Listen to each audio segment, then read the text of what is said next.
వారి జీవన ప్రమాణాలు పెరిగే విధంగా చేసిన ప్రతి కార్యక్రమం, తీసుకున్న ప్రతి నిర్ణయం వారి తాలూకా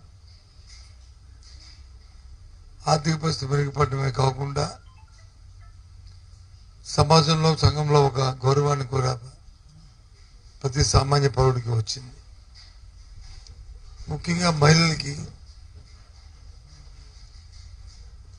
పెద్ద ఎత్తున అభిమానాన్ని గత ప్రభుత్వంలో చంపుకునే పరిస్థితులు ఉండేవి.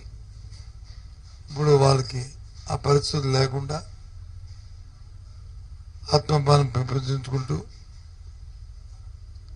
వారి పిల్లల్ని చక్కగా చదివించుకునే పరిస్థితులతో పాటు వారి విధానంలో కూడా మార్పులు వచ్చాయి. ఇది మాటల్లో కాదు.